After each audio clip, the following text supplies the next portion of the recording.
안녕하십니까. 행복한 아침 이재용입니다. 안녕하세요. 정예인입니다. 날 더워서 직장 동료들하고 근무 끝난 다음에 맥주 한 잔 시원하게 하는 분들 많으신데 그게 이제 이어지다 보면 심야까지 가는 분들이 있어요. 근데 택시 타기 심야 좀 어렵거든요, 사실. 8월 1일부터죠. 조건부로 택시 같이 타는 거 합승하는 거 있잖아요. 이게 이제 허용이 됐는데 여기에 대해서 확실하게 한번 알아보도록 하겠습니다. 네, 그리고 요즘처럼 날이 후텁지근할 때 가장 잘 번식하고 우리를 위협하는 게 바로 세균입니다. 특히나 매일같이 오고 가는 욕실, 그 욕실 안에서도 수건과 칫솔에 세균이 잘 번식한다고 하는데요. 이에 관한 이야기 나눠보도록 하겠습니다. 네, 새로운 한 주가 시작되었습니다. 월요일 행복한 아침 지금 시작합니다.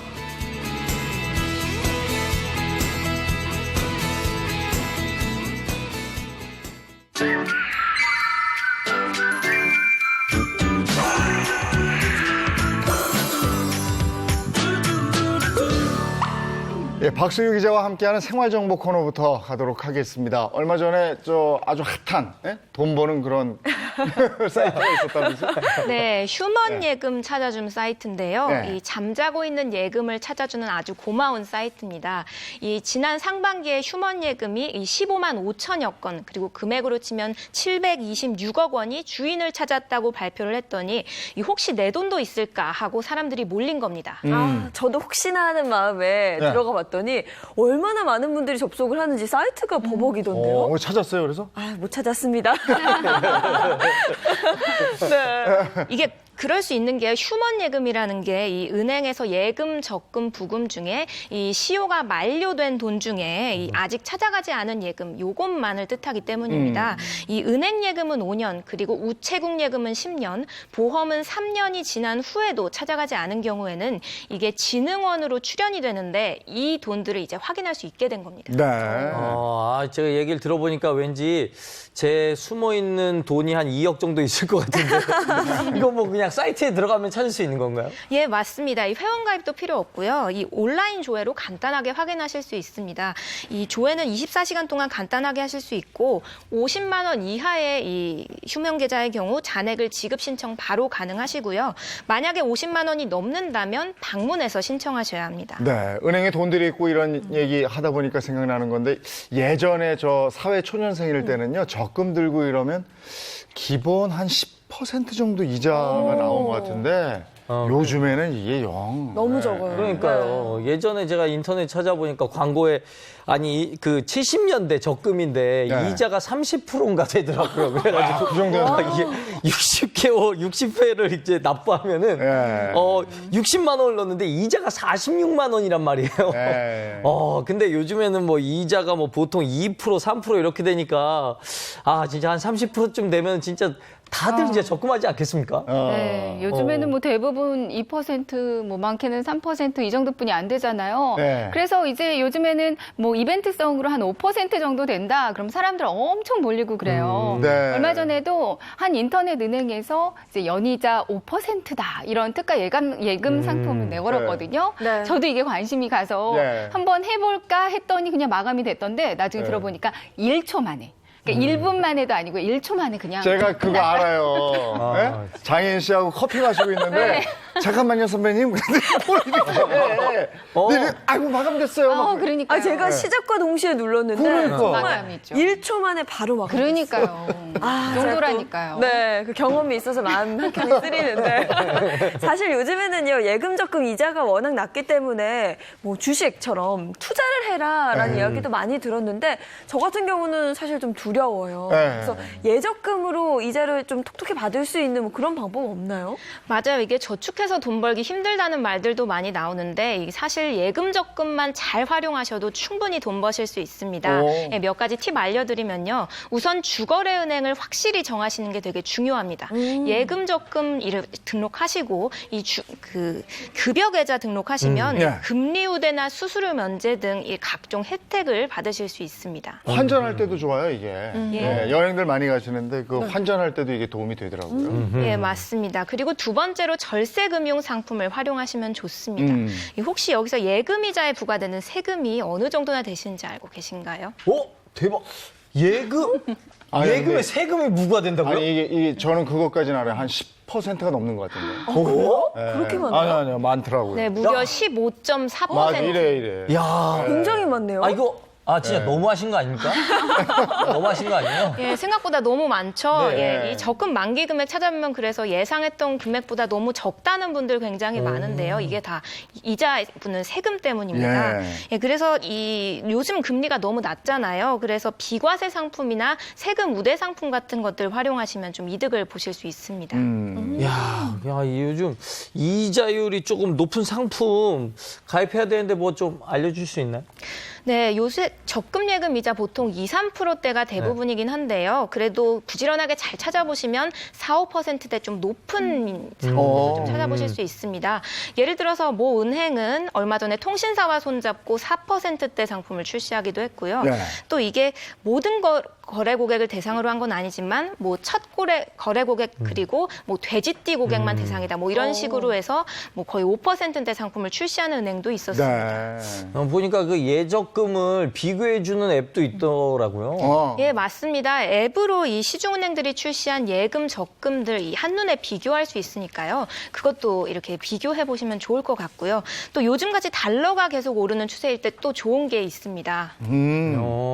안 그래도 요즘에 제 주변에도 그 달러를 그 여행 갈 때 이제 달러를 이제 많이 조금 바꿔놨는데 네. 그거 가지고 있다 보니까 이게 차익이 생겨갖고 이득을 좀 봤다는 분들이 좀 있더라고요. 그런 사람 돈 운이 있는 사람. 그러니까 우린 그런 거 없잖아요. 예.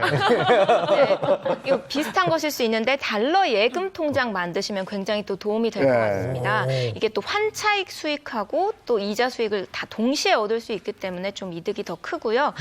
다만 이 환율 리스크가 있을 수 있기 때문에 상황을 보고 가입하시는 게 좋습니다. 그래도 저축으로 돈 모으는 방법 중에 제일 좋은 거는 그러니까 안 쓰고 은행 통장에 넣어놓는 건데 네. 이게 만만치가 않아요. 그게 정말 어렵죠. 사실 돈 쓰다 보면요. 네. 내가 돈을 어디에 얼마큼 쓰는지도 잘 몰라요. 네. 네. 그리고 이게 이제 그래서 가계부를 써라. 내가 돈을 어디에 얼마를 쓰는지 네. 꼼꼼하게 메모를 해라 뭐 이런 건데 근데 못하죠? 가격은 너무 귀찮아서 그렇지. 쓸 수가 없거든요, 근데 사실. 그렇게 하면 사실 돈 잘 못 모으더라고. 근데 제가 못 모으잖아요. 근데 가계부 굳이 안 쓰셔도 충분히 돈 모을 수 있는 게요. 네. 이게 지출을 줄이려면 제일 중요한 게 내가 돈을 어디에 얼마나 쓰는지 이 소비 패턴을 파악하시는 게 제일 중요합니다. 근데 예전에는 이게 가계부를 말씀하신 것처럼 일일이 썼는데 이제는 앱을 활용하시면 됩니다. 이 통합 자산 관리 앱이라는 게 있는데요. 이게 신용카드와 연계시켜 놓으면 이 내가 어디에 지출을 했는지 뭐 어떤 곳에 지출을 하는지 다 분류가 되고 단번에 파악할 수가 있습니다. 네. 정확하게 분류를 잘 해주는 거예요. 믿음이 또 안 가서. 제가 이거 직접 저 불신 저거 불신. 제가 그래서 이걸 네. 사용을 해봤는데 한 10건 중에 8건 정도는 좀 잘 분류가 되는 것 같고요. 이게 또 좋은 점이 이 제 목표를 설정할 수가 있습니다. 그래서 예를 들어서 내가 지출을 10% 줄이겠다 이렇게 설정을 하면 뭐 실제로 뭐 예산을 좀 설정할 수 있고요. 또 내가 이 차감이 돼서 남는 금액이 보이다 보니까 좀 이게 계획적인 소비를 하는데 도움이 네. 되는 것 같습니다. 네, 아무래도 나에게 허락된 금액이 눈에 바로바로 보이면 저축하고 절약하는 데 도움이 되니까요. 저도 이번 기회에 한번 도전해 보겠습니다. 네. 네. 그래서 알뜰살뜰해서 돈 모아가지고 그 돈으로 집도 살 수 있고 네. 또 그 돈으로 더 좋은 생활을 할 수 이랬으면 좋겠는데 네. 이렇게 모아놓으면 이만큼 뛰어가니까 좀 돈을 모아놓으면 누가 내가 돈을 모은 걸 아는 것 같아. 자꾸 꺼내는 그러니까요. 거 없어지고. 그러니까 저희들 아버지 세대에는 아까 이자가 막 10% 20% 이러니까 돈을 모아가지고 그걸로 집 사고 그다음에 그 집을 또 넓혀가고 네. 뭐 이런 게 됐었는데 예. 이젠 어렵네요. 네. 얘기하니까 더 덥네. 더워서 네. 씻고 나오면 또 덥고 또 이렇게 막 습하고 이래요. 네. 그래서 오늘은 또 어떤 이야기 곽지연 선생님 들려주실 건가요? 네, 오늘은 욕실 이야기 들려드릴게요. 아, 진짜 욕실. 안 그래도 얼마 전에 우리 욕실에 자꾸 꿉꿉하고 거기 핑크색 곰팡이가 생겼더라고요. 그래요? 냄새도 나고. 그래서 저희 집은 제습기가 따로 없는데 그것도 어떻게 될지 고민입니다, 요즘에. 아, 저는 샤워하고 나면 화장실 앞에 제습기를 1시간씩 틀어놓거든요. 아, 진짜요? 부자 안에 걱정. 제습기도 있고. 예. 그리고 저 화장실에 팬이 있잖아요. 네네. 그것도 좀 틀어놓으면 도움이 된다고 맞아요. 그러고. 어쨌든 욕실이 꿉꿉하죠. 네. 아무래도 더하죠. 거기다가 더워지니까. 그렇고 특히 이제 그 안에 있는 이제 수건이랑 칫솔 같은 경우는 이게 그 항상 조금 칫솔 같은 데는 그 안에 눅눅한 곳에 있으면 세균 번식이 잘 된다는 얘기를 들었던 것 같거든요. 그래서 걱정도 많이 됩니다. 맞아요. 이 수건은 그냥 마른 수건 쓴다고 쳐도 이 칫솔이 세균이 그렇게 많다고 하거든요. 그러니까요. 게다가 입안으로 들어가는 건데. 그래. 네. 그래서 이제 양치를 덜 해야 돼. 그건 아닌 거. 아, 그건 아니고요. 아니, 그렇다고 우리가 저 매번 일회용 칫솔을 쓸 수는 없잖아요. 네, 그래서 환경도 그렇고. 오늘은 저희가 또 준비를 해봤습니다. 내 집안, 내 욕실 안에 있는 수건과 칫솔 이대로 괜찮은지 세균을 또 완벽하게 박멸하는 방법까지 전해드리도록 합니다. 그럼 뭐 저 수건부터 한번 확인을 해볼까요? 그럴까요? 수건. 오, 네. 수건 체크해볼까요? 우리 집 수건 언제 바꾸나요? 네. 한 번 사용 후에 바꾼다. 한 번. 반나절 사용 후에. 저는 이게 이제 샤워를 하는 경우에는 맞아요. 한 번 사용하고 바꾸는데 네, 그렇죠. 그냥 세수만 했을 때 이거를 그냥 그렇게 하기는 그렇더라고요. 그래서 저는 여기 아니야 너무 깔끔해 보이나? 아니, 저는 샤워 기준이야, 세수 기준이야. 세수 정도로 세수 하죠. 기준? 저는 손 씻으면은 거의 그냥 걸어두고요. 네. 이제 세수 정도 해도 한 반나절 정도 걸어둡니다. 반나절 그럼. 네, 반나절. 전 반나절. 정수 씨도 네, 반나절. 반나절. 네. 또 곽사부님은 네. 뭘로 선택하시겠어요? 저는 좀 깔끔한 이미지를 추구해야 되니까요. 한 번 사용 후로 할게요. 세수도 꼭 이러더라. 자기만 맨날 좋은 거 하려고 그러시더라. 너무 바꾸는 거 아니야? 박수영 기자님. 저도 뭐 수건 빠는데 돈 드는 것도 아니고 한 번 사용. 한 번. 여자분들은 그러면 잠깐만. 번이야. 아니, 네. 예인 씨 미안하지만 이거 진실이 아니고 아, 네. 예인 씨 방송을 위해서 예인 씨는 축축하게 될 때까지 그냥 걸어둔다고 하시죠. 아니, 저는 예인 씨는 그런 스타일로. 하루 종일로 하겠습니다. 하루 종일. 네. 아, 저는 사실은 솔직히 수건이 젖을까봐 세수 안 해. 이거 한다고? 네네. 하루 종일 에이, 그래도 이미지가 있어요? 여자 MC인데 내가 일로 갈게. 그러면 이렇게 하죠. 마지막 축축하고 냄새 날 때까지는 네. 우리 담당 PD인 조천우 PD로 해가지고 네, 저렇게 쓴다고. 자, 이렇게 하죠. 이렇게 하면은 이거 이제 이게 열어봐야 되는 거죠? 그렇죠. 그래서 어떻게 됐나? 하나씩 네. 응. 한 번 사용 후. 네. 아, 이건 우리 제작진인가? 아, 제작진. 아. 이거는 그래서 반나절. 네, 제작진은 아닐 것 같아요. 반나절이 맞네. 반나절이 많죠. 네, 하루 하루 종일. 네. 하루 종일 하루 종일 있어요. 맞네요. 하루 네네. 종일도 맞네. 네, 이제 우리 조천 PD님. 아, 설문조사 해놓은 거. 네. 네. 5명. 저희가 설문조사 해놓은 거예요. 네. 네. 근데 이게 대부분이 반나절이 제일 많고 하루 종일도 사실 많아. 네, 네. 많아요. 사실 뭐 세수만 하고 살짝 닿는 정도. 그리고 하루 종일 놔두면 다시 말라서 원래대로 돌아오거든요. 요게 깔끔하고 이거는 저 통하네. 상극이끼리 비슷해. 자, 자, 요거 열어볼까요? 네. 저희가 또 바로 이거 뭐 여섯. 이거 네. 표시해놨네요. 6명이라고. 이거 뭐. 21명, 18명, 5명. 그럼. 이건 딱 봐도 알잖아요. 네. 네, 반나절과 하루 종일이 가장 많았습니다. 자, 그러면 이 수건을 욕실에 그대로 좀 방치를 해놨을 때 세균이 얼마나 번식하는지 실험을 해봤거든요. 네. 네. 실험 영상 보면서 자세히 설명드리죠. 네, 제작진이 이렇게 실험을 한번 해봤다 그래요. 손을 씻고 바로 수건을 닦습니다. 욕실을 방치를 해뒀는데요. 수건을 1회 사용 이후에 욕실을 방치했을 때 1시간이 지난 이후에 55RLU가 나왔습니다. 그 정도면 괜찮은 거죠. 그렇죠.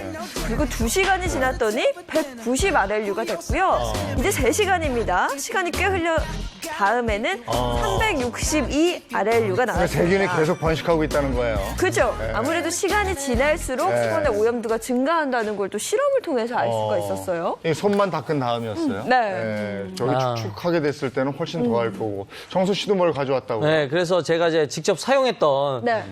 일단 이게 어저께 밤 8시쯤에 사용했던 그래서 이제 한 12시간 정도 지난 수건이거든요. 이거를 한번 정확하게 이 자리에서 테스트를 한번 해봤으면 좋겠어요. 네. 아, 여기 있다. 12시간이고 그리고 또 하나 더 가져오셨는데. 이거는 이제 24시간 하루. 이건 어저께 오전 8시쯤 썼던 거. 네. 아, 진짜 제가 방송을 하면서 작가가 자꾸 숙제를 내줘요. 이렇게 전날 뭘 챙겨와라, 뭐 가져와라.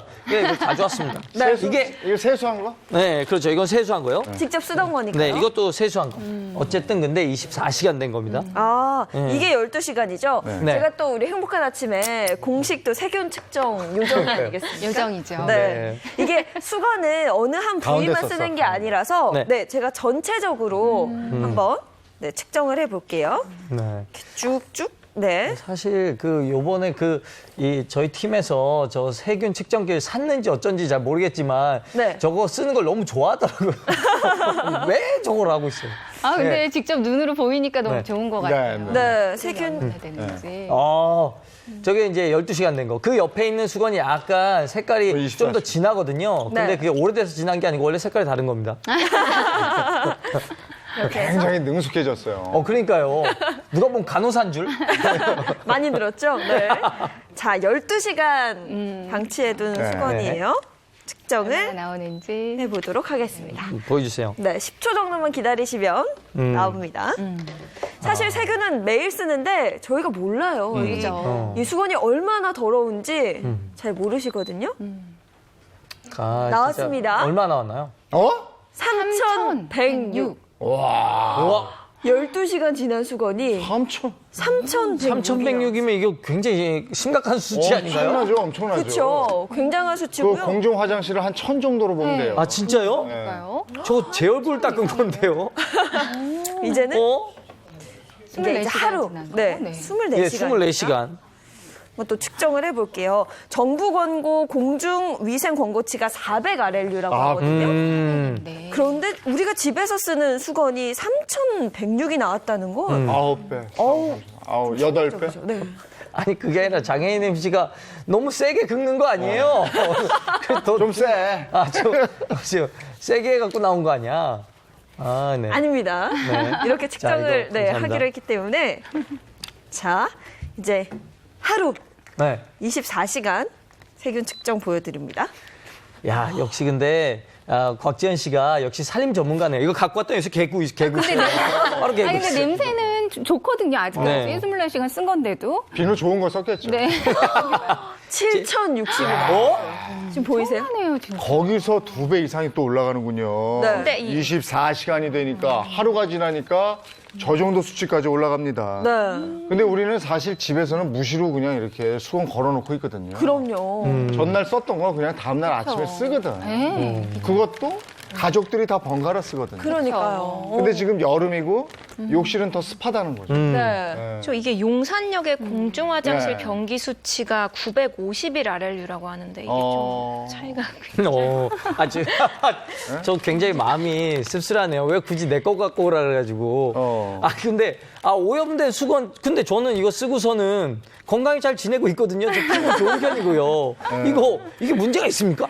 그러게요. 이거 가족들 같이 쓰잖아요, 그죠? 네. 네? 문제가 있을 것 이게 같은데요. 건강에 네. 굉장히 안 좋죠. 이게 깨끗하게 씻은 후에 다시 세균으로 몸을 닦는 꼴이거든요. 네. 그래서 이게 수건에 박테리아가 굉장히 많이 번식해 있는데 이게 피부에 모낭충으로 번지면 각종 피부염을 유발할 수 있습니다. 게다가 이 습진이나 아토피성 피부 가지고 계신 분들은 그게 더 심해지실 수 있습니다.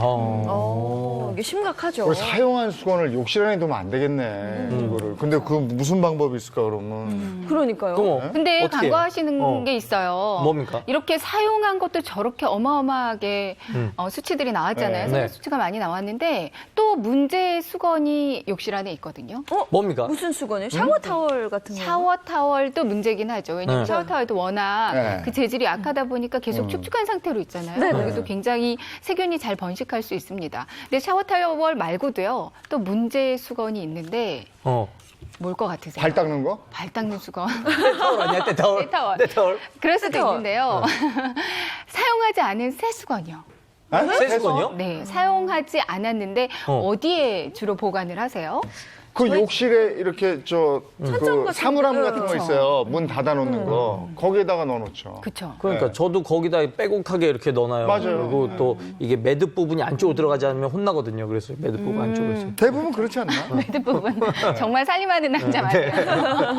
맞아요. 근데요, 우리가 보통 샤워를 하고 나면 욕실 안에 수증기가 꽉 차잖아요. 네. 굉장히 고온 다습한 환경이 될 수밖에 없는데 네. 그냥 보관만 하고 있어도 새 수건이긴 하지만 여기도 굉장히 눅눅한 상태가 될 수가. 아, 진짜? 네. 아, 나 그 문을 꼬박꼬박 잘 닫아놓는데? 문 닫으면 네. 거기서 더 습한 환경에서 더 번식을 할 아, 수가 진짜요? 있는 거죠. 야, 그거 궁금하네요. 그렇죠. 네. 거기서는 또 어떤 일이 일어날 수 있을까요? 궁금하시죠? 궁금해하실 것 같아서 네. 네, 실험 영상을 준비를 그렇군요. 해봤습니다. 과연 이 욕실 안에 있는 수건 세균이 어느 정도인지 보시죠.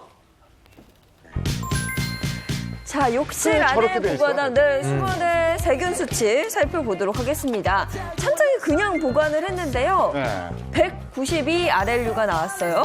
저 정도면 뭐. 새 수건. 근데 이번에는 밖에, 새로운 수건을 밖에 보관한 경우거든요. 아, 6. 확실히 세균 수치가 네. 뚝 떨어지죠. 네, 그러네요. 역시 욕실 안에 보관하는 것보다 네. 밖에서 보관하시는 게 훨씬 좋습니다. 그러네. 기본적으로 이게 왜 양식장에서 치어 길러갖고 이제 그 방어되는 것처럼 저렇게 조그만 세균을 이제 길러 놓으면은 이제 나중에 더 커지는 거 아닙니까? 그럼요. 네. 그 세균이 막 곰팡이 되고 막 이러잖아요.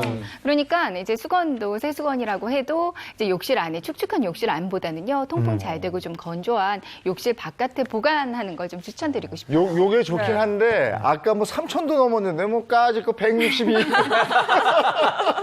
그럼 뭐 나름 또 배짱이 생기네요. 뭐 한번 7,000까지도 닦아봤는데 뭐. 네. 자, 욕실 안에서 우리 수건 점검해 봤어요. 수건 지금 실태가 이렇습니다. 네. 그러면 더 젖어 있는 거 있잖아요.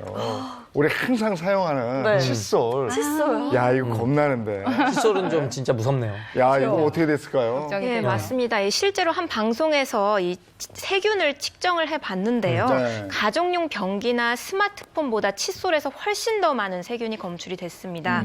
변기가 50에서 300만 마리, 300마리, 그리고 스마트폰이 2만 5천 마리, 네. 그리고 칫솔에서 500만 마리. 어? 그 정도가 나왔어요? 네, 오. 아, 이게 근데 말이 안 되지 않나? 나는 이게 치약을 바르는데 거기서 세균이 죽어줘야 되는 거 아니에요? 진짜 신기하네. 그러니까 치약 발라서 하고 우리가 또 물로 씻고 그 다음에 올려놓으면 근데 이제 습하니까 마르질 않으니까 그런가 봐요. 그래서 당장 우리가 지금 쓰는 칫솔은 괜찮을지 네. 또 걱정이 좀 됩니다. 오늘 아침에 양치하고 그 칫솔을 꼭 가져와야 된다고 그러더라고요. 그러니까 숙제를 그렇게 내줘요. 아, 저도 갖고 왔어요. 오늘 아침에 양치한 칫솔을 이렇게 완전히 무균 상태에 여기서 팩이 검사할 되어 있는데, 거구나. 예. 그러면 자, 바로 그래서 또 검사해봐야죠. 네, 검사를 네. 한번 털고. 아직 젖어 있죠. 네. 그거부터 해요, 어떻게 해요? 누구 먼저 할까요? 이거 제가 먼저 하세요. 할까요? 네. 네. 네. 지금 칫솔을 이게 솔 원래 사이사이를 해야 되는데 괜찮으시겠어요? 아, 하세요. 아, 네. 네. 그러면은 또 세균 측정을 솔 사이사이로 야, 이게 또 살면서 칫솔 검사 받기는 또 처음이네요. 해보도록 내가 오늘 여기서 3,000 이상 나오면 이제 양치 안 해. 어차피 해봐야. 네, 어차피 해봐야 해봐야. 세균인데. 네. 자, 재용 MC가 직접 이제 집에서 사용한 이재용 칫솔입니다. MC님은 여차하면 다 안 하신다 그러시네요.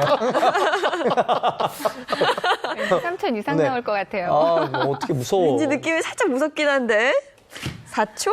3초? 많이 긴장되시나 봐요. 어떻게 됐어요? 보겠습니다. 오, 괜찮네. 126이요. 몇 보시네요. 네. 126 RLU가 나왔습니다. 혹시 오늘 요거 나오는 게 굉장히 거슬려가지고 새 칫솔로 바꾸신 거 아니에요? 아니야, 이 사람. 무슨 소리예요? 제가 확인했어요. 진짜 쓰시던 칫솔이더라고요. 저희 좀 깔끔한 남자입니다. 아까 뭐 500이라고 그랬나요? 근데? 이제 400이요. 400? 네. 조금 넘었네. 이게 정부권고 공중위생권고치가 이건 누구 거예요? 제 겁니다. 제 거. 오늘 아침에 사용한 거. 알았어요. 오늘 아침에 양치라고 사용한 왔어요. 칫솔 네. 보도록 하겠습니다. 얼마나 된 칫솔이에요? 저 칫솔은 한 4개월 정도 4개월? 됐습니다. 4개월 정도 됐고요. 네. 미세모. 이렇게 이 사이사이를 잘 닦아줄 수 있는 미세모. 이 딱딱한 거 큰 거 쓰면 이가 아파가지고. 그래 저거 쓰고 있습니다. 네. 또 네. 바로 한번 측정을 해볼게요. 근데 아니 이럴 것 같으면은 기왕 할 것 같으면은 우리 5명한테 전부 숙제를 내줘서 다 칫솔 갖고 오면 좋잖아. 왜 우리 남자들만 시키냐? 그죠? 남자들이 더 깔끔해요 원래. 그러게요. 엄청 깔끔하죠. 그럼요. 여자는 아침에 일어나서 면도 안 하잖아요. 남자는 다 면도 하고 온다. 잠시만요. 한 번만. 이게 또 혹시 너무 거부를 당했네요. 너무 많아서 오류가 시간이 생긴 너무 건 많은 아니겠죠? 건 아니겠죠? 네. 잠시만 기다려주시면 다시 측정을 보여드릴게요. 5초, 4초. 이거 되게 긴장되네요. 복권 뽑는 것처럼. 네. 437 고맙지 정도네요. 깔끔하죠? 깔끔하시네요. 깔끔하네요. 네. 맞아요. 측정이 좀 잘못된 것 같기도 하고. 축하드립니다. 아니 이거 감사합니다. 어떻게 관리하는지 이따 좀 들어보도록 하고. 그러니까요. 근데 어쨌든 칫솔에 세균이 많으면 우리 이에도 문제가 생기는 거 아니에요? 그렇죠. 이래 혹시 칫솔 보관은 어디에 보관하세요? 저는 주로 이걸로 해볼까요? 그냥 칫솔을 쓰지 않아요. 네. 전동 칫솔을 쓰기 때문에 충전 때문에 네. 저는 제 방에 연결해서 콘센트 연결해서 방에? 네, 방에다가 욕실에도 가지고 충전기가 있잖아요. 근데 거기는 또 저희 부모님이 쓰셔서 제 거는 짬밥에 밀려. 지금 보이시죠? 네. 야, 이거 깔끔하네. 그래서 저는 근데 방에 나갈 때 들고 나가. 저거 씌워놓는 게 별로 좋은 안 좋은가? 건가? 나 저것도 한번 물어보고 싶어. 씌워놔야 된다고 배워서. 그래요? 네. 그러면 나 같은 경우는 저는 저거 세면대 위에. 세면대 위에. 여기. 거기요. 요거. 네. 네. 저를 먼저 제 거는 밖으로 붙여주시겠어요? 세면대 위에. 네. 자석이 아닌가 봐요. 뒤에 살짝 떼셔야 됩니다. 네, 살짝 떼서. 이걸 떼. 저기. 지금 이정수 씨의 이거 저희 집이 나오고 집이요. 있는데, 네. 세면대 위에 보관하시는군요. 네, 저기요. 그래도 나름 깔끔하죠. 네. 네, 저 옆에 면도기 있고요. 칫솔 있고요. 그다음에 박수희 기자는 어디다 하세요? 저희 세면대 위에 하는데 변기랑 좀 먼 쪽. 여기 좀 해요. 그 또 디테일이 중요하구나. 변기랑 뭐 변기랑 이거 좀 물 멀게. 내렸을 때 튀지 않게요? 예. 박수희 기자는 여기에요? 어디요? 네, 맞습니다. 변기랑 멀다. 변기랑 가까이 있는 것 같은데. 저 신혼집인가 봐. 깔끔해. 아니요, 이 사진 찍기 전에 치웠겠죠. 살짝 치웠습니다. 야, 정리 잘 돼 있어요. 네. 다들 세면대 위네요. 저는 여기쯤이에요. 여기 세면대하고 여기인데 네. 요 변기 요 위쪽에 이게 변기 위쪽에요? 선반이 저는 이쪽에 있어요. 네. 지금 화면 나오네요. 변기. 변기가 저- 바로 앞에 있는 거죠? 저 저희 집이에요. 저 꽃, 장미꽃. 우리는 뭐 꽃도 꽂고 이래요. 역시. 꽃 꽂는 남자네요, 꽃 꽂는 남자. 면도기도 있으시고. 예. 3명이 살고 있나 봐요. 네네. 그리고 이제 저는 박사부님. 뭐 화장실 안에 급할 때는 놔둘 때도 있는데 평상시에는 욕실 밖에 두려고 하는 그래요? 편이에요. 역시 밖에 둔다. 네네. 욕실 밖에 좀 귀찮게 저게 해도. 맞는 건가 봐. 욕실 밖이. 그냥 일반 칫솔도 밖에 두세요? 네, 일반 칫솔도 일부러 밖에 두려고 하거든요. 근데 사실 조금 왔다 갔다 일반 칫솔을 네. 밖에다 계속 두기에는 좀 귀찮은 면이 없지 않아 있어요. 그렇죠. 그래도 우리 가족들 입안 건강을 생각하면 그냥 밖에다 두는 게 좀 좋지 않나 이런 생각이 밖에다 많이 두고 있어요. 이제 보시면 뭐 욕실 곳곳에다가 놔둬 주셨는데 네. 이제 제일 잘 됐다. 제일 잘 됐다. 제일 잘 된 케이스는 아무래도 좀 귀찮지만 장혜인 씨 그리고 밖에다 두는 거. 욕실 밖에다 두는 게 사실은 위생상은 가장 좋아. 좋고요. 그러면 근데 제일 잘못됐다. 가장 잘못됐다. 네. 축하드립니다. 이재용 그래요? MC께서. 왜냐하면 변기 바로 위잖아요. 네. 그렇죠. 변기랑 굉장히 가까운데 변기 물을 내리다 보면요. 아무래도 이 물이 튈 수가 있습니다. 우리가 눈에는 보이지 않지만 1m 밖까지는 물이 튈 수 있다고 보시면 돼요. 네. 그럼 그 안에 여러 세균들이 있잖아요. 뭐 네. 대장균도 있고요. 그런 것들이 이제 욕실에 여러 가지 물건들에도 묻을 수 있는데 특히 만약에 칫솔이 있다. 그럼 거기에 이제 세균이 또 옮겨붙을 수 수 있는 거죠. 충분히 그럴 수 있거든요. 그러면 우리 이재용 MC님은 뭐랄까, 세균 분수미 위에다가 이렇게 설치해 놓으신 것 같네요. 아니 그래도 거기에 비하면 양호했어요. 그렇죠. 제가 이걸 닫고 내리거든. 그러니까 살아남은 거야. 사실 많은 분들이 또 궁금해하실 것 같아요. 이게 사실이냐. 또 영상으로 실험 영상을 준비를 했거든요. 보면서 정리해 드립니다. 네, 칫솔 보관 위치에 따른 세균 수치를 측정을 해봤는데요. 먼저 변기 바로 위에 있는 칫솔이에요. 변기 위에다가 보관하는 칫솔은 보세요. 어마어마해요. 66,254RLU가 나왔습니다. 그리고 이제 변기 위에 케이스를 씌운 칫솔을 또 보관을 해봤는데요. 측정을 해봤더니 1406RLU가 나왔어요. 1406, 그것도 참 높죠. 그리고 이제 세면대 위에 저렇게 많이 보관하실 텐데 세면대 위에 보관했던 칫솔은 9,295RLU가 나왔고요. 자, 이어서 마지막이에요. 화장실 밖에 저랑 곽사부님이 보관했던 칫솔이 가장 수치가 낮습니다. 2,860RLU가 나왔습니다. 보시는 것처럼 최대한 변기와 멀게 칫솔을 보관할수록 세균 번식이 적어진다는 결과가 나오죠. 네. 근데 저게 집 구조가 저희 집 같은 경우에는 그렇게 돼 있어서 선반이 이거를 인테리어를 새로 하려니까 돈도 많이 들고 그래서 거기다가 두시려면은 꼭 변기 내리실 때, 물 내리실 때 닫고 네. 그렇게 사용하시면 되겠고. 근데 이렇게 세균이 있는 칫솔 양치하긴 해야 되잖아요. 근데 입에 들어가도 이게 문제일 것 같아요. 그럼요. 이게 이를 깨끗이 닦은 후에도 이 입안에 세균이 네. 득실될 수 있는 건데요. 이 오염된 칫솔로 이를 닦으면 세균이 기하급수적으로 번지게 됩니다. 그래서 치아가 부식되거나 잇몸 질환을 유발하는 뿐만 아니라 이게 몸 안으로 들어가면 각종 장기를 또 공격을 할 수 있거든요. 그래서 얼마 전에 미국의 한 연구진이 발표한 바에 따르면 이 무탄수균이라는 게 있는데 이게 심장을 공격하면 심내막염까지 이 발생을 할 수 있다고 합니다. 네. 그래서 그러면 우리가 이제 위치까지 다 봤는데 세균을 조금이라도 더 잡으려면 어떻게 해야 되는가 이 부분을 또 좀 같이 고민을 해보도록 하겠습니다. 이거 어떻게 하면 됩니까? 그러니까요. 칫솔 이제 세균 잡는 방법 뭐 인터넷 검색을 해보면 정말 여러 가지 방법들이 예. 많이 나오거든요. 뭐 여러 가지 방법들 집에서도 많이 사용하실 거예요. 그렇죠? 네. 어떤 방법들 사용하세요? 집에서는 방치합니다. 차 인생 편하게 사신다니까. 그냥 막 사시지. 예. 아이, 참. 예전에 보니까 엄마가 좀 소금물 진하게 타서 예, 맞아. 그렇게도 많이 맞아요. 하시죠. 소금. 네, 네. 저 같은 경우는 그 구강청정제 있잖아요. 구강청결제 담가 놓으면은 왠지 거기다 놓으면은 뽀글뽀글해서 금방 될 것 같고 그래서 그거 쓰고 있습니다. 소독이 될 것 네. 같죠. 네. 그런데 뭐 이렇게 소금물도 많이 사용하시고요. 구강청결제에다가 담가두시는 분들도 많이 있고, 이제 보시는 바와 같이 이렇게 전자레인지를 사용하시는 분들도 많이 있어요. 여기다 말리는군요. 네, 이제 전자레인지에서 살균, 이제 막 행주 같은 경우도 네. 살균할 때는 살짝 적셔서 이제 전자레인지 한번 돌려주는데 칫솔도 이제 아무래도 플라스틱이기 때문에 길게 돌리면 안 되고요. 짧게 한 번씩 돌려주는 것도 어느 정도의 효과가 있습니다. 네. 근데 사실은 그냥 양치질 한 다음에 대부분의 분들이 이렇게 물 틀어놓고 한번 이렇게 쓱 닦아가지고 한번 털고 맞아요. 그리고 거치대에 그냥 놓는 거죠. 그렇죠. 네, 네. 이런 경우가 많죠. 네, 그렇죠. 네. 그래서 사실 뭐 그 방법들 중에서 어느 방법이 가장 좋은지 직접 확인을 하고 싶어서요. 네. 저희가 또 준비를 했거든요. 네. 그러니까 저희 제작진들이 사용하던 실제 칫솔 3개월에서 한 6개월 정도 사용을 했는데요. 그 사용했던 칫솔들의 세균 수치가 얼마나 나오는지 한번 방송 직전에 저와 함께 같이 세균 검사를 한번 해봤습니다. 네. 네, 한번 잠깐만 보세요.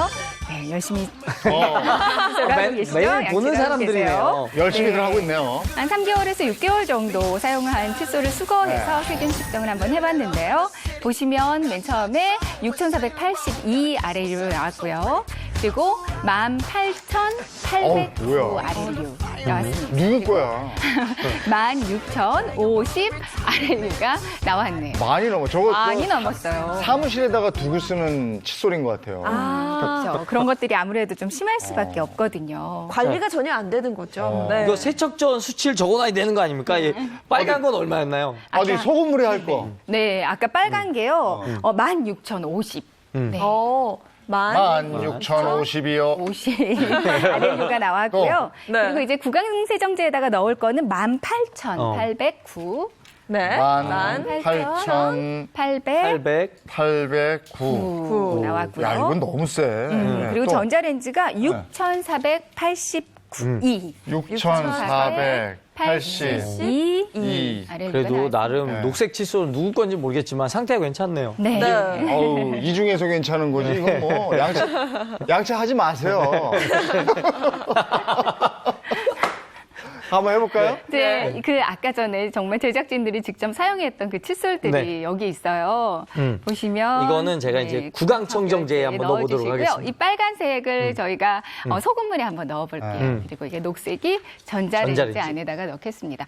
전자레인지 안에 넣으실 때는요, 한 1분 정도만 돌려주시는데 우리 집 전자레인지 좀 세기가 세다 그러면 좀 더 작게 시간을 짧게 해주시고요. 그 대신 축축한 상태로 넣으면 이렇게 변형되거나 안 좋은 환경 호르몬이 나올 수 있으니까요. 반드시 마른 상태로 전자레인지 한 1분 정도만 돌려주세요. 일단 요건 말라 있습니다. 네, 말라 말라 있고 있는 상태로 요건 잠깐 옆에다 정도 두고 자 그러면은 이 구강청정제는 네. 청결제는 이거 3분 정도 네. 담가도록 하겠습니다. 소금물도 3분인가요? 네, 근데 시간 관계상 3분까지는 좀 어려울 수 있을 것 같아서요. 한 1분 30초 정도만 오늘은 담가주세요. 알겠습니다. 네. 네. 그리고 소금물도 역시. 예, 동시에 네네. 이거 대결이라고 볼 수 있으니까요. 네. 2주간 잘 쉬다 오셨죠? 대결 안 하고. 자, 준비 시작. 네. 소금물 같은 경우는요, 그냥 찬물에 소금물을 섞어주지 마시고요. 약간 따뜻한 물에다가 소금을 섞어서 거기다 담가주시고요. 아니면 한번 끓여주시는 것도 좋아요. 네. 이렇게 소금을 넣고 한번 팔팔 끓여서 살균한 물에 담가주시면 더 효과가 좋을 수 있습니다. 네. 이렇게 해주시면 되고요. 자, 그러면 이거는 이제 1분 30초니까 이제 요거를 이제 전자레인지에 네. 한 40초가량 돌려보도록 하겠습니다. 여기가 좀 세거든요. 전자레인지에 넣는 것도 처음 봤어요, 저는. 저 궁금한데요. 네. 어떻게 나올지. 네. 사실 참 간편한데 전자레인지에 탁 돌리면. 그러니까요. 어. 이게 전자레인지에 넣어서 이 칫솔이 팝콘처럼 이렇게 커지는 거예요. 커지는 거 아닐까요? 그래서 꼭 말려서 넣으라고 하신 게 혹시 네. 변형이 생길까 봐 변형이 그러신 생길 수 거죠? 있죠. 아무래도 플라스틱이기 때문에 환경 호르몬이 뜨거운 걸 가열하면 나올 수 있잖아요. 네. 그래서 이렇게 한번 살균 소독해도 물로 한번 깨끗하게 씻어서 다시 사용하시는 게 좋을 것 같아요. 근데 이게 지금 우리가 집에서 사용하는 것도 이렇게 문제인데 아까 우리 제작진과 사무실에서 가져왔잖아요. 네, 그렇죠. 대부분 아마 사무실에 또 칫솔을 하나씩 놓고 맞아요. 점심 식사하고 들어와서 닦아요. 맞아요. 근데 사무실에 그 보면은요 세면대 요 옆에 컵 하나 있고 거기에 칫솔들이 다 모여 있어요. 맞아요. 그렇죠. 이거는 서로 그냥 뽀뽀하고 있는 거야. 맞아요. 그러면은 칫솔에 있던 특히 집에서도요. 네. 이제 엄마 아빠 칫솔과 아이들 칫솔 같이 놔두잖아요. 네. 그럼 엄마 아빠 입안에 있던 세균들이 다 통해서 아이들 칫솔로 막 놀러 맞아. 가는 이동을 그래요. 하거든요. 그러면은 그 세균이 아이들한테도 옮긴다고 생각하면 그래서 집안에서나 사무실에서 보관하실 때요. 그냥 그 컵 안에 한 컵 안에 이렇게 꽂아 놓으시면 만약에 꽂아놔야 한다면 이렇게 교차해서 꽂아놔 주시고요. 그리고 그렇지 않다면은 구멍이 뚫린 좀 따로따로 보관하는 아까 그 이재용 MC께서 보관하듯이 따로따로 하나씩 보관하는 것도 좋은 방법인 것 같아요. 본인 책상에 가져가면 되죠. 뭐.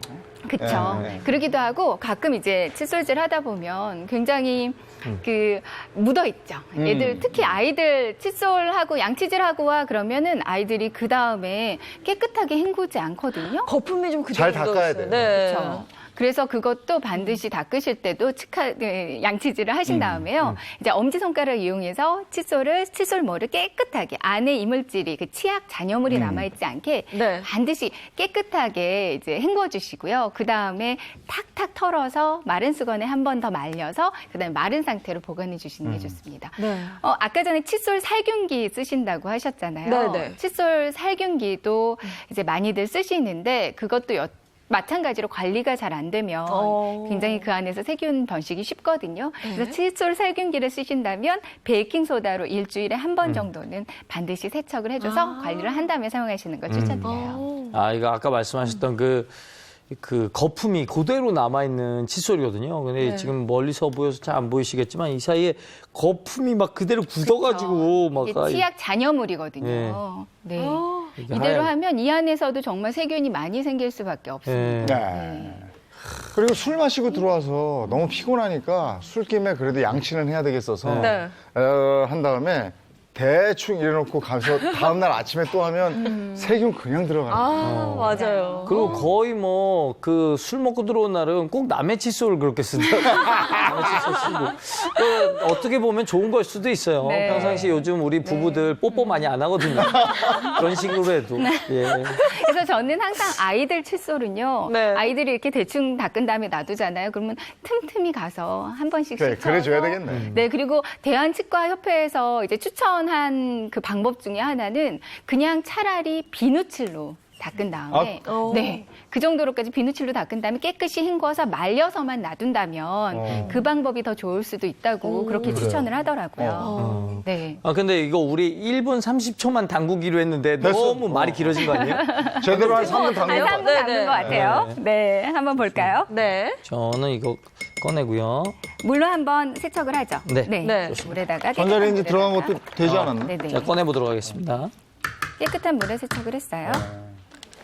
잠깐만. 이거 손으로 이렇게 튕기셨어요? 아니요, 그냥 이렇게. 아, 알았어요. 그럼 뭐 소금물부터 자, 전자레인지에도. 그럴까요? 네. 소금물부터 볼게요. 네. 빨간색. 주세요. 마른 수건에다가 한 번만 아, 마른 수건? 닦아서 네. 드릴게요. 저 마른 수건도 저 세균 조사 해봐야 되는 거 아니에요? 워낙 물기가 많으면 좀 네. 그럴 수 있으니까. 네. 그러면 가장 먼저 네. 소금물로 세척을 한 칫솔입니다.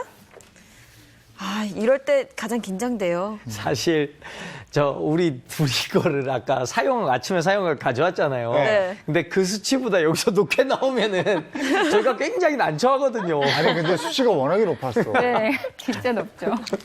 자, 이런 소금물로 네. 세척을 한 칫솔입니다. 네, 소금물. 이분들이 그 거의 밤새잖아요, 우리 제작진들이. 네, 그럼요. 그러니까 그때 과자 먹고 이러고 하고 그냥 눕고 이래. 저분들 거의 양치라는 걸 모르고 살거든요. 자, 소금물은 과연 어떨지 보겠습니다. 소금물은 어이구, 확실히 떨어졌네요. 667. 오. 661. 야, 오, 그리고 이거는 무광세정제예요. 야. 굉장히 많이 떨어졌는데요? 네. 오. 나 이거 빼야 되는데 못 빼겠어. 누가 계산 기준 갖다 줘요? 15,389. 네. 야, 거의 15,380. 90%. 네. 오. 와, 역시 박수유 기자가 아, 암산했어요, 저거를. 퍼센트도 나왔어. 어. 96%가. 와. 오. 야, 이거 꽤 어떻게 계산했지? 감소했네요. 암산 배웠어요? 아, 지금 계산하고 있습니다. 우와. 굉장히 많이 감소를 했고 이번에는 구강청결제로 이거 네. 제가 했습니다. 제 세척을 한? 아이디어예요. 구강청결제. 이번에는 또 얼마나 감소했을지 보겠습니다. 오, 231이 나왔습니다. 야, 이게 더. 저게 제일 많았거든요. 와, 이거 세균이. 엄청나다. 231? 여기요. 231이 됐어요? 야, 이거 너무 좋은데? 그로는 이제 전자레인지에다가 살균한 거예요. 박수유 기자님 빨리 계산해 주세요. 18,570. 예, 99%. 확실히 구강청결제가 그러게요. 입속 세균을 잡아준다고 하더니 그런가 봐요. 역시. 아니, 거기 광고에도 써있거든요. 99% 없애준다고요. 진짜 맞는 거야? 저희 광고 보는 거 아니에요? 진짜였어. 나 그냥 광고 제대로였어? 진짜 광고인 줄 알았지. 이럴 수가. 진짜 99%를 잡을 줄이야. 저희가 검증을 해주는 느낌이 되네요. 야, 오늘 저희가 검증해드려서 광고 넣어주세요. 저 기다리고 있겠습니다. 부탁드립니다. 모델은 그냥 저로다가. 받기. 일단 다 효과가 있었고요. 이제 마지막 전자레인지에 40초가량 네, 네. 돌렸죠? 네. 저 돌렸어요. 네, 40초 돌렸습니다. 357이요. 357. 전자레인지보다 역시 구강세균. 네. 야, 다 구강청결제가. 효과가 있긴 있다. 효과가 많죠. 우와. 굉장히 감소를 많이 했어요. 94%래요. 94%나 감소했어요. 그러게요. 도움이 되긴 되네요.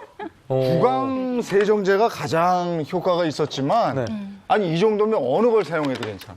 그러니까요. 가장 편한 오. 방법. 예. 하시는 그냥 것도 좋을 것 양치한 다음에 소금물에 담가 놓으셔도 되는 거고, 네. 구강세정제에 담가 놓으셔도 되는 거고, 전자레인지에 밥 데필 때 밥이랑 같이요, 칫솔이랑요. 야, 이거 괜찮네. 네, 근데 이제 소금물이나 구강 세정제도 네. 굉장히 효과가 있는데 한 가지 좀 주의하셔야 할 점은요. 네. 계속 담가 놓으시면 안 돼요. 아. 네, 그러면 또 어쨌든 축축하게 젖어 있는 상태에서 그 안에서 또 세균이 생길 수 있거든요. 네. 그러니까 계속 담가 놓지 마시고요. 한 네. 3분 정도만 담가 두시면 좋을 것 같아요. 아, 그러면, 아니, 이제 저도 이제 집에 가서 이제 구강청결제로 계속 할 텐데, 이걸 넣었다가 빼면 어쨌든 축축해져 있잖아요. 네. 이건 어떻게 합니까? 그런 이건 그냥 다음에 잘 닦아야 그쵸? 돼요? 물에 한번 헹궈서 아까처럼 이렇게 마른 수건이나 마른 티슈 있죠. 네. 여기다가 한 번씩 닦아서 마른 상태로 보관해 주시고요. 가끔은 저렇게 깔끔하긴 하지만 햇빛에다가 그냥 내놔주세요. 아. 그러면은 이제 완벽하게 살균 소독이 될 겁니다. 예, 그렇군요. 그리고 이걸 그래도 이렇게 한다고 해도 네. 주기적으로 이거 바꿔야 되죠? 그렇죠. 네? 사실은 치과 가는 비용보다 칫솔 자주 네. 바꾸는 비용이 훨씬 덜 되잖아요. 네. 그래서 이제 권고하는 거는 뭐 2, 3개월에 한 번씩, 그러니까 최고 석 달에 한 번씩은 칫솔을 새 걸로 바꿔주라고 하거든요. 아. 요즘 나오는 칫솔들이 사실 다 어느 정도는 효과가 좋잖아요. 네. 너무 이제 미세한 거나 또 너무 단단한 거 말고요. 한 보통 사이즈 정도 되는 걸로 자주 석 달에 한 번씩 갈아주시는 것도 좋아요. 네, 네. 알겠습니다. 여러분 댁에 있는 수건 그리고 칫솔 상황이 이렇습니다. 오늘 정수 씨는 4개월 됐다니까 바로 바꾸셔야 돼요. 네, 오늘 좋은 정보 고맙습니다. 네, 고맙습니다. 감사합니다. 고맙습니다. 고맙습니다.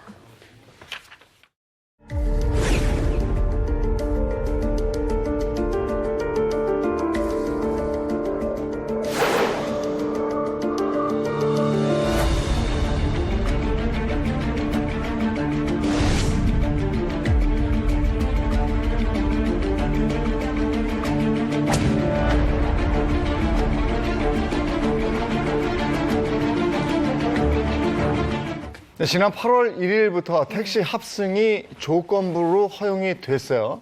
밤 10시부터 다음날 새벽 6시까지 이렇고요. 다가 아니고 서울에 심야 승차난이 심각한 12개 자치구에서 이렇게 했습니다. 요거 오늘 확실하게 좀 알아보도록 하겠습니다. 네, 이게 37년 만에 이제 합승이 허용된 거라 그러더라고요. 네. 네, 근데 저는 요즘에 이제 거의 어플로 이제 택시를 부르긴 하는데 이재용 MC 같은 경우는 합승에 대한 추억이 많이 있을 것 많죠. 같아요. 옛날 특히 얘기잖아요. 예전에 명동, 종로 이런 데 네. 가면요. 택시가 안 잡혀요. 그러면 주로 이제 가는 택시 그냥 사람이 있건 말건 이러고 가면 어디 가세요? 이러면 어디 간다고 그러면 타세요. 이래. 그냥 타시라고 해요? 그렇죠. 아니 이제 그 장소가 비슷했겠지 가는 데가. 그러면 거쳐 어떤 때는 두세 군데 거쳐가기도 하고 예. 더블 트리플 막 그 정도였어요. 이게 그래갖고 그런 에피소드 되게 많잖아요. 네. 이게 취해가지고 잡으려고 했던 건데 손이 흔들려갖고 이게 더블인 줄 알고 택시 2배로 내고 막 이랬던 적이 있었는데. 아, 근데 이게 이제 합승, 이게 목적이 방향이 이제 다를 수도 있고 이렇기 때문에 이게 무작정 또 탈 수는 없는데. 무작정 어떻게- 타면 안 되지. 네, 네. 어떻게 타야 되는 겁니까? 그렇죠. 그래서 저도 궁금해서 찾아봤더니 약간의 조건들이 있더라고요. 일단 앱을 통해서 매칭이 된 승객들은요. 배정된 좌석에 착석을 하게 되고요. 동승 구간이 70% 이상 일치를 해야 하며 출발 전 두 승객의 거리는 1km 이내로 제한이 된다고 합니다. 그리고 동승할 시에 추가 예상 시간은 15분 이하여야 하고요. 또 동성끼리만 탈 수 있다. 라는 조건이 있었습니다. 예전에 합승은 그냥 기사님 판단으로 타세요! 막 이거였는데 지금 네. 이게 규칙이 정해져 있네요. 그럼 그쵸. 요금은 어떻게 하나? 반만씩 요금, 내요? 어떻게 돼요? 반만씩 내야 돼요. 동승으로 매칭이 된 승객은 미터기 요금을 이용거리에 비례를 해서 예. 반반씩 지불을 하고요. 따로 이제 호출료를 부담을 하게 됩니다. 호출료는 밤 10시부터 12시까지는 2명이 합쳐서 4,000원. 예. 그리고 밤 12시부터 오전 4시까지는 6,000원이라고 합니다. 또 승객들은 탑승 전에 실명 인증을 해야 하고요. 네. 체크카드나 신용카드도 등록을 한 상태에서 사용을 할 수 있습니다. 그런데 간혹 이런 경우가 있잖아요. 친구끼리 같이 가는 경우에 사실 제가 여기까지 가는데 가는 길에 친구 좀 내려달라. 이렇게 하는 경우들도 굉장히 많아요. 이런 거 흔히 그렇게 하지 않아요? 밤에 그쵸. 택시 잡기 힘든데 여기 가고 여기 갈 거거든요. 좀 양해 좀 해주시고 그렇게 좀 해주세요. 이랬는데. 네, 저도 자주 그러는데 네. 간혹 이제 기사님이 친구 내릴 때 돈을 받으세요. 그리고 또 그 다음 친구 내릴 때 또 받으세요. 사실 이건 아니지 않아요? 그게 예전 네. 합승 방식이거든.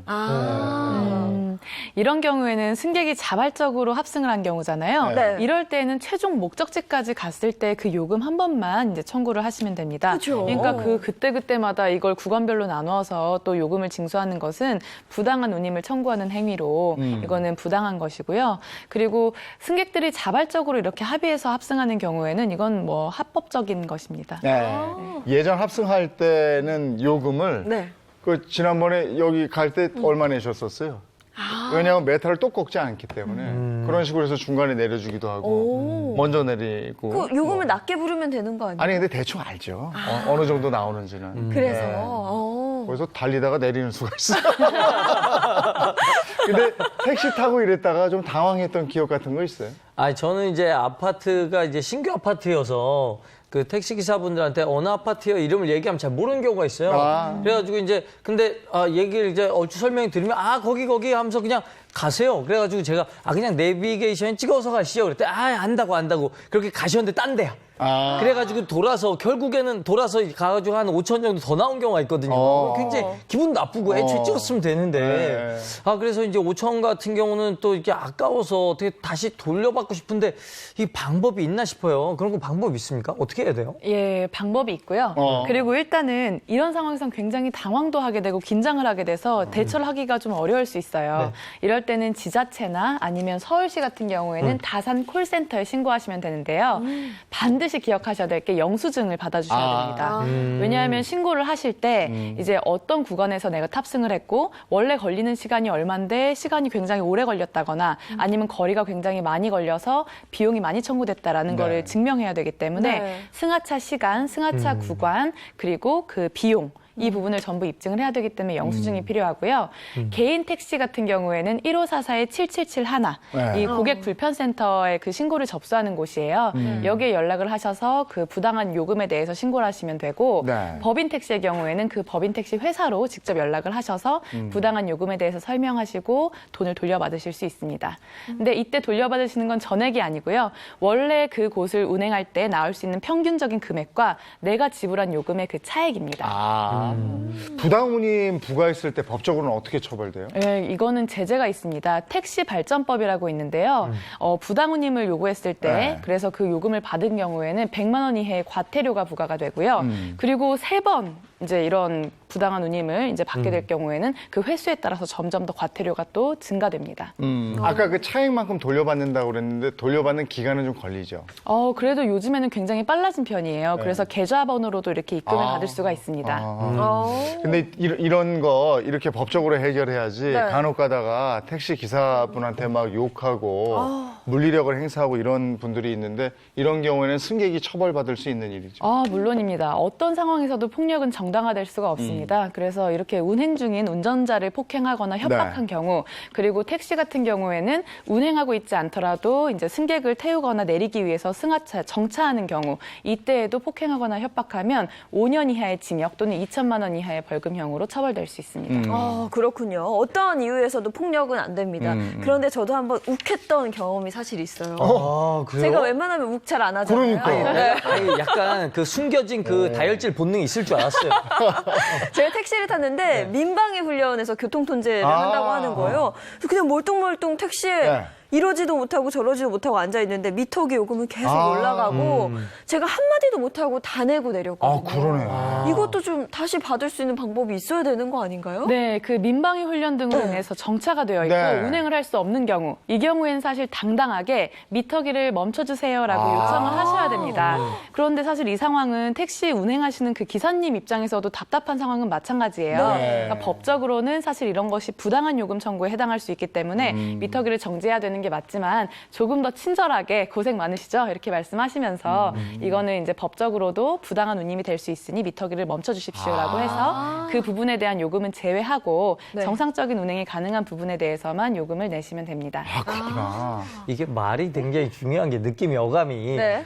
저기 지금 민방위 훈련하니까 멈춰주세요 이렇게 하지 말고 지금 오수진 변호사처럼 이거 법적으로 멈출 수 있는 거기 때문에 멈춰주시기 바라겠습니다. 이렇게 말해야 될 것 같은 그런 느낌. 그 전에 기사님 고생이 많으십니다. 그렇지. 민방위 훈련을 하네요. 이렇게 이제 하시면서 말씀하시면 이제 기사님께서도 잘 멈춰주실 거예요. 역시 말이 중요합니다. 근데 제가 이제 지방에 다닐 일이 많은데 지방에 가면은 이제 택시 분들에게 연락을 하면 택시 기사님께 어디서부터 어디까지는 또 얼마다 이렇게 제시하는 경우가 있어요. 미터기 끄고 아예 그냥 그러니까요. 합의에 의해서 가는 거. 그래서 이제 만약에 가격이 안 맞으면은 안 가신다고 하거나 뭐 예를 들어서 뭐 이렇게 너무 많은 것 같다 좀 깎아달라 그러면 그럼 딴 거 타라고 막 이렇게 하시는 경우도 있거든요. 이렇게 타기 전부터 금액을 협상해도 되는 건가요?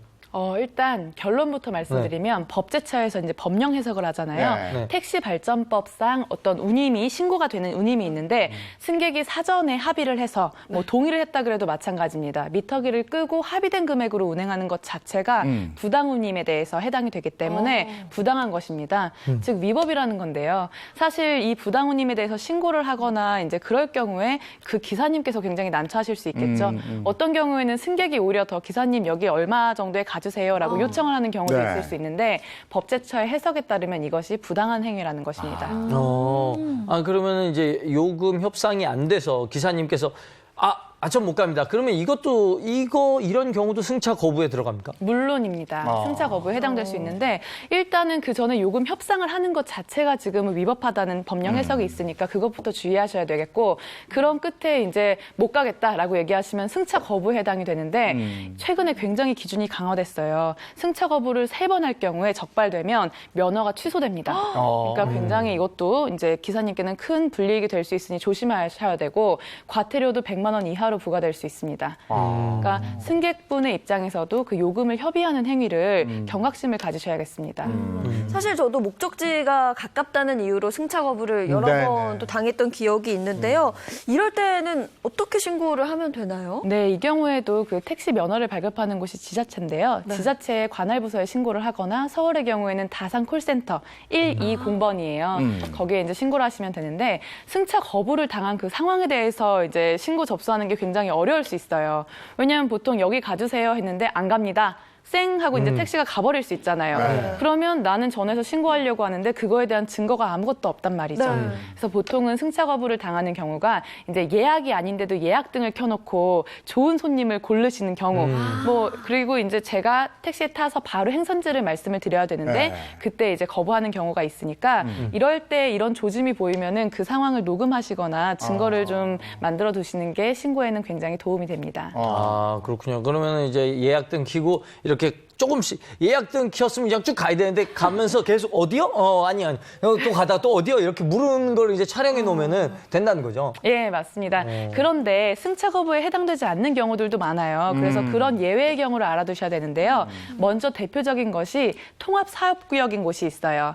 그게 이제 어떤 곳이냐면 예를 들면 구로구하고 금천구에서 광명까지 가는 경우 이 경우에는 가야 된다는 거고 그리고 또 두 번째로는 공동사업구역이 있는데 인천공항, 김포공항입니다. 그래서 여기서도 그 지역의 면허가 아니라도 이제 가셔야 되는데 이 외에 예를 들어서 내가 서울 택시를 탔는데 분당이나 일산으로 가달라고 얘기하거나 또는 서울권에서 택시를 탔는데 그게 경기 택시예요. 경기 면허 택시예요. 근데 그 택시를 타고 서울 지역에 어디로 가주세요 했을 때 승차를 거부하는 경우에는 이거는 승차 거부가 아닙니다. 합법적이라는 거죠. 요즘에도 지난번에 보니까 여의도에서 저 밤에 택시를 타는데 자꾸 안 태워주시더라고요. 그래요? 그러니까 멀리 가는 거 태우려고 쫙 서 있는 택시들이 있고요. 네. 신촌 이쪽에서도 제가 너무 고발하는 것 같네. 저 외곽, 일산 이쪽으로 가려고 거기 대기해놓고 딴 사람들 안 태우는 택시 있었어요. 멀리 가려고. 양재 이쪽에도 보니까 뭐 분당 이쪽으로 가는 멀리 가는 분들 태우려고 안 태우는 분들도 그런 거 안 되는 거예요, 그죠? 그러니까 이런 경우에는 승차 거부에 해당하는 것이 서울 면허 택시인데 그렇지. 서울 지역으로 내가 요청을 드렸는데 안 가고 분당이나 일산을 가기 위해서 이거는 안 태워드린다. 이러면 이건 승차 거부에 해당되는 거죠. 근데 내가 만취한 상태 너무 취했어요. 근데 택시 택시에 막무가내 타려고 그래요. 네. 이걸 거부하는 것도 승차 거부가 됩니까? 아닙니다. 만취 승객은 네. 거부하실 수 있어요. 그래요? 택시기사님께서. 그래서 만취한 자의 승차를 거부한 경우에는 승차 거부에 해당 안 됩니다. 합법적으로 거부할 수 있고요. 다만 예외가 있는데 만약에 그 만취자 옆에 동승하는 사람이 취하지 않았다. 네. 이런 경우에도 그 승차를 못하게 하시면 그건 승차 거부에 해당합니다. 이 경우는 어때요? 제가 가끔 강아지 데리고 같이 이제 택시 타려고 하는데 털 날린다고 안 된다고 하시는 분들도 계시거든요. 그 강아지를 품에 안으셨어요? 아니면 전용 케이지를 가지고 강아지 가셨어요? 가방 안에. 강아지 가방, 가방이라는 것이 애매한데 전용 케이스라면 이거는 안 태워주셨을 경우에 승차 거부에 해당합니다. 예. 근데 그냥 안고 타면 안 태울 수도 있다. 네, 태울 수 있고. 그거는 승차를 합법적으로 거부할 수 있습니다. 그리고 왜 택시 안에다가 휴대폰 같은 거 놓고 내렸는데 다행히 택시 기사분이 전화해서 찾아주겠다고 그랬어요. 네. 이것까지는 고마운데 사례를 좀 많이 요구하시면 이럴 때 어떻게 좀 자주 난감할 있어요. 때가 있단 네. 말이에요. 이 부분도 합법적으로 사례를 요구하실 수가 있는데요. 네. 유실물법에 따르면 그 물건 가액의 5%에서 20% 이내, 예를 들어서 뭐 50만 원 정도의 가치다. 그러면 10만 원까지는 보상금 지급을 요청하실 수가 있습니다. 아, 그렇군요. 네. 또 기준이 있군요. 네. 오늘 또 그렇게 택시 탈 때 뭐 이런 부분들 네. 한번 점검을 해봤습니다. 고맙습니다. 감사합니다. 아, 요즘 날씨 더운데 택시 기사님들도 참 고생들 많이 하시는데 그죠? 그러니까요. 예, 서로 기쁜 마음으로 즐겁게 택시 타고 내리고 했으면 좋겠습니다. 네. 날씨 알아보겠습니다. 네, 주말 내내 가마솥 더위가 실감이 났는데요. 이제는 제8호 태풍 프란치스코가 북상을 하고 있다고 합니다. 상황 어떤지 야외 현장 연결해 보도록 하겠습니다. 김혜영 캐스터. 네, 찌는 듯한 더위의 아침 시간부터 한증막을 방불케 합니다. 9시를 향해 가는 현재 서울의 기온은 27도를 넘어섰고요. 습도 높은 공기의 불쾌감은 물론 꿉꿉함도 심해지고 있습니다. 서울은 올 들어 가장 뜨거운 하루가 되겠는데요. 낮 기온이 37도까지 치솟는 등 폭염이 절정에 달하겠습니다.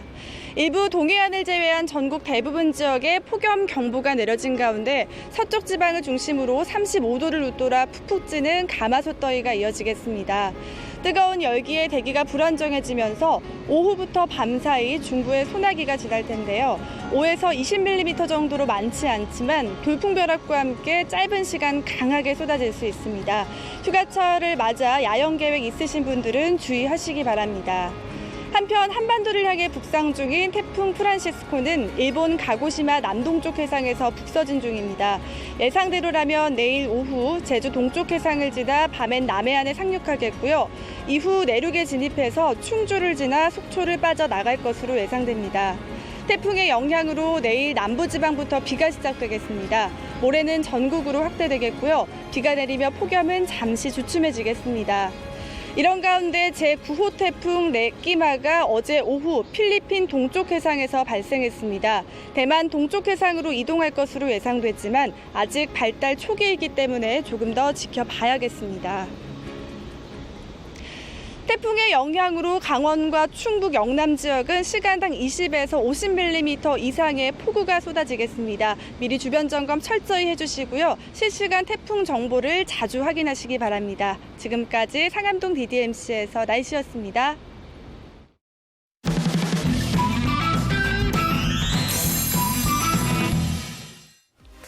이번엔 친절한 예인씨 시간입니다. 지난 7월 29일에 열린 2019 세계 신협협의회 연차 총회에서 김윤식 신협중앙회장이 세계 신협협의회 이사로 재선됐습니다. 아시아 신협연합회 회장도 겸하고 있는 김윤식 신협중앙회장은 국가와 문화는 다르더라도 전 세계적으로 공통된 신협의 존립 목적은 경제적 어려움에 처한 서민의 금융 문제를 해결하고 자립 기반을 지원하는 데 있다고 말했습니다. 또한 저개발국의 빈곤 해소와 경제적 자립을 위해 국가적 연대와 협력이 필요한 때라며 금융 약자를 돕고 지구촌의 빈곤 퇴치에 앞장서겠다고 밝혔습니다. 지금까지 친절한 예인 씨였습니다. 네, 일기예보에 태풍 소식이 있었어요. 8호 태풍 프란시스코. 네. 지금 내일 밤에, 오늘 밤이에요, 내일 밤에요. 내일 밤에 한반도에 상륙한다 이렇게 되어 있습니다. 네, 그리고 오늘은 일단 날씨가 무척 덥대요. 서울의 한낮 기온이 37도까지 오른다고 하니까요. 더위에 건강관리 잘 하셔야겠습니다. 주변 관리도 잘하셔야 돼요. 그렇죠. 저희는 내일 아침 8시에 다시 돌아올게요. 행복한 아침, 행복한 하루 되십시오. 고맙습니다. 고맙습니다.